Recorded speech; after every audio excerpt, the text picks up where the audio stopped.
আসসালামু আলাইকুম প্রিয় ফুটবল ফ্যান্স। আর্জেন্টিনার বর্তমান যে স্কোয়াড আছে সেই স্কোয়াড থেকে ৩জন প্লেয়ারকে বাদ দিতে হবে কোপা আমেরিকার ফাইনাল স্কোয়াডের জন্য। আপনারা নিশ্চয়ই জানেন। আরও একবার সেই জিনিসটা রিক্যাপ করব। বিশেষ করে ৬জন প্লেয়ারের মধ্য থেকে ৩জন প্লেয়ার থাকবেন, ৩জন বাদ পড়বেন, এমন একটা সমীকরণ টিওয়াইসি স্পোর্ট দেখাচ্ছে।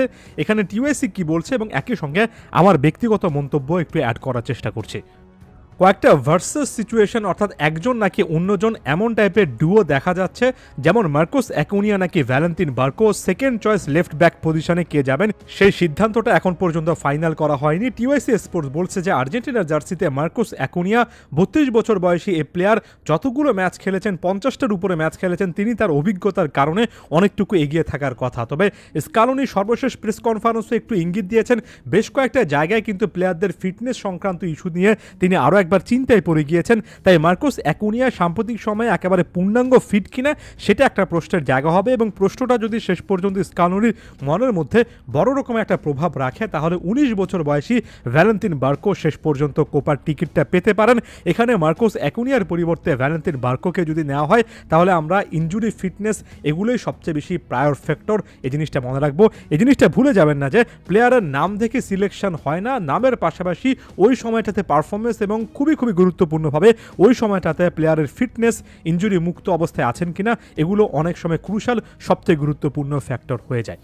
এরপর টিওয়াইসি স্পোর্টস বলছে লিওনার্দো ভালের্দি নাকি মার্টিনেস কুয়ার্তা, এই দুজনের মধ্যে যে কোনো একজন শেষ পর্যন্ত কোপা আমেরিকার স্কোয়াডে যাবেন ফিফথ একজন সেন্ট্রাল ডিফেন্ডার হিসেবে। অর্থাৎ ৪জন ডিফেন্ডার হিসেবে নিকোলাস ওটামেন্ডি, কুটি রোমেরো, জার্মান পেসদেলা এবং লিজান্তো মার্টিনেস অলরেডি সিলেক্টেড।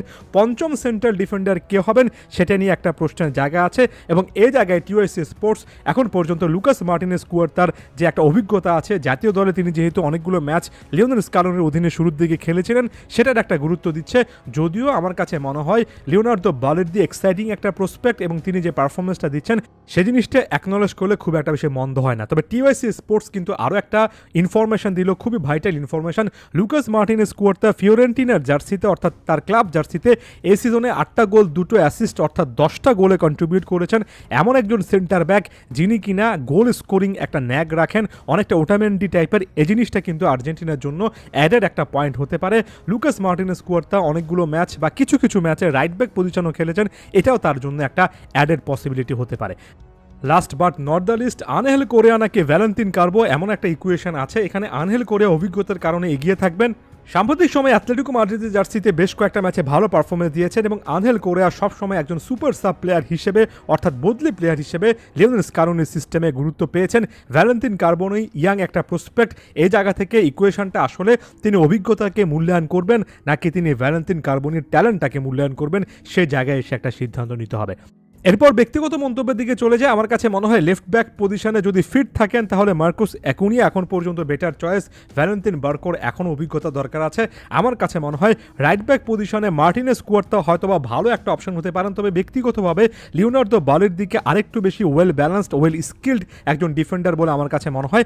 যদিও ব্যাপারটা খুবই কাছাকাছি, যে কোনো একটা সিদ্ধান্ত নিলে সেটার পক্ষে যথেষ্ট যুক্তি আছে। এবং ফাইনাল থার্ডে যদি চলে আসি, আনহেল কোরিয়া নাকি ভ্যালেন্তিন কার্বোনি, এই জায়গায় আসলে না চাইলেও দিবালার কথা মনে পড়ে যায়। দেখুন, একেবারে ফুটবলীয় যুক্তি দিয়ে আরও একবার বলছি, আনহেল কোরিয়া, ভ্যালেন্তিন কার্বোনি এরা মূলত বদলি প্লেয়ার হিসেবে খেলবেন, এবং বদলি প্লেয়ার হিসেবে বিশ্বকাপে পাওলো দিবালা বিশেষ করে বিশ্বকাপের ফাইনালের পারফরমেন্সটা এতটাই উজ্জ্বল ছিল যে আমার কাছে মনে হয় সাবস্টিটিউট প্লেয়ার হিসেবে পাওলো দিবালা বেটার চয়েস ছিলেন। তবে ওয়ান্স অ্যাগেন লিওনেল স্কালোনির প্রতি সম্মান রেখে বলছি, আনহেল কোরিয়া কিংবা ভ্যালেন্তিন কার্বোনি যে কোনো একজনকে তিনি যদি শেষ পর্যন্ত নেন, এটা নিয়ে আসলে আর বিতর্ক করার সুযোগ নেই। আনহেল কোরিয়াকে হয়তোবা তিনি নিতে পারেন অভিজ্ঞতাটাকে মূল্যায়ন করে, এবং ভ্যালেন্তিন কার্বোনিকেও হয়তোবা একটা অপশন হিসেবে রাখতে পারেন যদি তার কাছে মনে হয় রাইট সাইডে, রাইট হাফ স্পেসে কিংবা অনেক সময় উইংয়ে তার এক্সট্রা একটা অপশন দরকার হয়। অর্থাৎ এই জায়গা থেকে কোচের উপর সিদ্ধান্তটা ছেড়ে দেওয়াটাই সবচেয়ে ভালো একটা সিদ্ধান্ত হবে। ধন্যবাদ সবাইকে।